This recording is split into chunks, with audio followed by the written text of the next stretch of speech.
Praise lord, హల్లెలూయా. దేవునికి స్తోత్రం. ప్రభు పరిశుద్ధ నామమునకు మహిమ కలుగును గాక. క్రీస్తునందు ప్రియులారా, దేవుడు తన మహాత్మ్యమును బట్టి వేకునే రీతిగా ఆయన పాద సముఖములో చేరి నామాన్ని స్తుతించడానికి, ఆరాధన చేయడానికి చక్కటి శ్రేష్టమైన ధన్యకరమైన సమయాన్ని మనం బట్టి ఆయన ఉన్నతమైన పరిశుద్ధ నామం ఘనత కలుగును. క్రీస్తునందు ప్రియులు, స్నేహితులు, విశ్వాసులు, సహోదరి సహోదరులు, ఈ కార్యక్రమాన్ని వీక్షిస్తున్న ఆత్మీయులందరికీ కూడా మన రక్షకుడు ప్రభు అయిన యేసుక్రీస్తు వారి పరిశుద్ధ నామంలో ఉదయకాలపు శుభములు మరియు నిండు వందనాలు తెలియజేస్తున్నాను. ఎంత బాగున్నారు కదండి, చాలా సంతోషం. రండి, ఏదైనా కూడా మిమ్మల్ని ప్రేమతో ఆహ్వానిస్తూ ఉన్నాను. అనుదిన అభివృద్ధి ఉదయకాలపు ధ్యానాలు అనేటువంటి ఈ ఆధ్యాత్మిక కార్యక్రమంలో పాల్గొనలై వాక్యాన్ని ధ్యానించి దేవుని యొక్క దీవెనలు పొందుకోండి. బైబిల్ దగ్గరలోనే చూడండి, దీని పక్షాన చదువుతున్న మాట జాగ్రత్తగా వినండి, గ్రహించండి. నిడిచిన ధ్యాన వాక్యంగా మార్కు సువార్త 6వ అధ్యాయము 45వ వచనం నుండి మాటను నేను చదువుతా ఉన్నాను. ధోని ఎక్కి అద్దరినున్న బెత్సయిదాకు ముందుగా వెళ్ళుడని ఆయన తన శిష్యులను వెంటనే బలవంతము చేసెను. దేవుడు తన పరిశుద్ధ లేఖన మాటను మనకు దీవించు. ప్రార్థన చేద్దాం. మహోన్నతుడ, సర్వాధికారి, స్తోత్రాలు, సకల ఆశీర్వాదములకు కారణభూతులైన దేవా, మీకు వందనాలు. ఈ ఆధ్యాత్మిక కార్యక్రమం పట్ల అనుదినము మీ ఆత్మను మా మధ్యలో సచ్చరింపజేస్తూ విలువైన, శ్రేష్టమైన, లోతైన మాటను ధ్యానించుకుంటూ వందనాలు. ఈ కార్యక్రమం ద్వారా పాలుగౌసులై ఆధ్యాత్మికమైనటువంటి మేలు పొందిన అనేక బిడ్డలు అందరినీ దేవిస్తున్నాను. వందనాలు.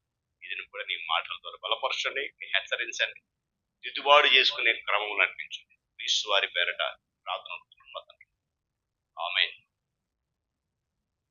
శాశ్వత పిల్లరా, యేసుక్రీస్తు ప్రభువు వారు తన శిష్యులతో చెప్పిన మాటను ఇక్కడ మనం గమనిస్తున్నాం. ఈరోజు ప్రతి ఒక్కరం కూడా గమనించాల్సినటువంటి విషయం ఏంటంటే, మన ఎడల దేవుని ఉద్దేశాన్ని నెరవేర్చడానికి ఇష్టపడుతున్నామా, లేక మన యొక్క సొంత ఉద్దేశాన్ని నెరవేర్చుకోవడానికి ఇష్టపడుతున్నామా అనేది ఈ వచనం యొక్క కూడా.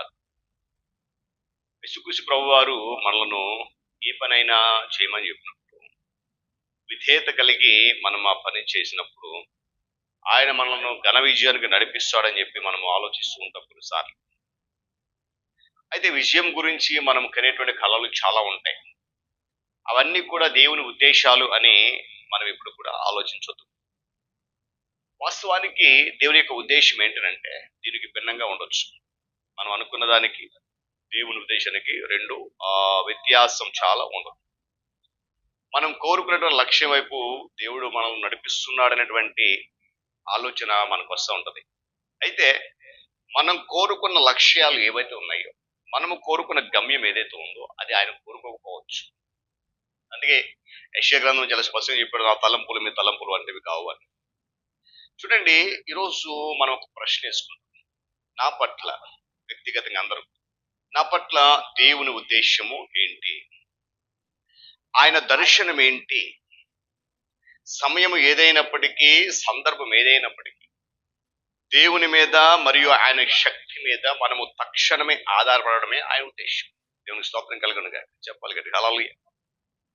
జీవిత సమస్యల్లో మనము ప్రశాంతంగా ఉన్నప్పుడు, అంతరాత్మ శుద్ధిగా విశ్వాసం కలిగి ఉన్నప్పుడు, ఏమంటే ఎటువంటి కలవరము లేకుండా నిర్భయంగా ఉన్నప్పుడు దేవుని ఉద్దేశాలు మనలో నెరవేరుతాయి.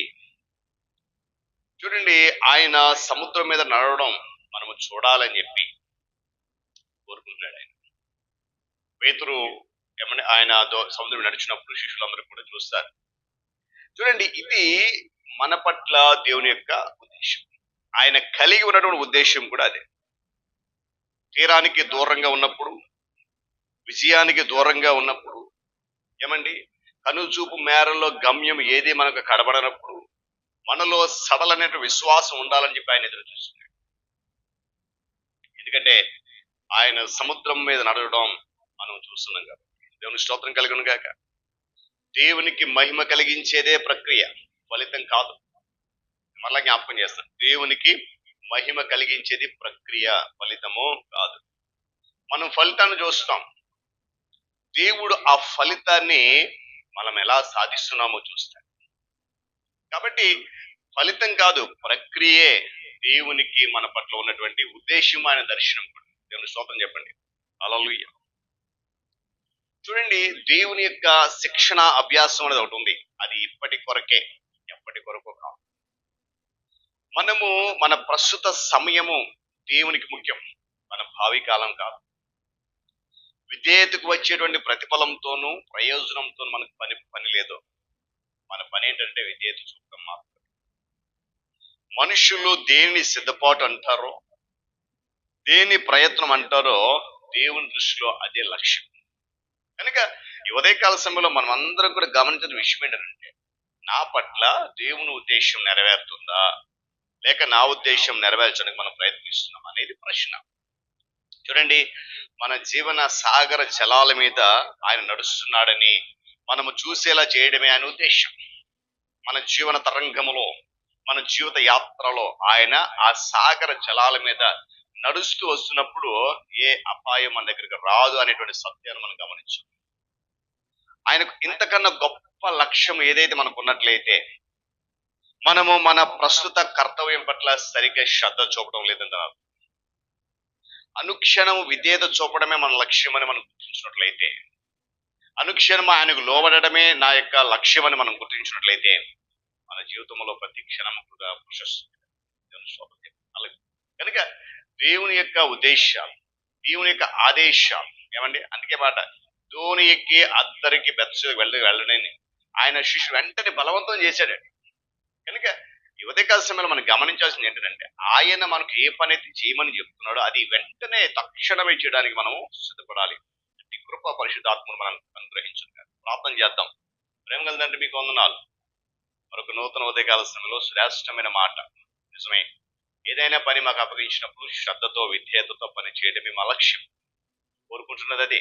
కనుక విధేయత కలిగిన జీవితాన్ని మేము అవలంబించడానికి కృపాతిశయం బట్టి నడిపించమని, ఈ సన్నిధిలో బలపరచమని యేసయ్య నామమున అడుగుతున్నాను తండ్రి. ఆమేన్. త్రియేక దేవుని దీవెన, ఆయన సన్నిధి కాపుదల సదాకాలము మనందరికీ తోడేండి నడిపించును గాక. ఆమేన్.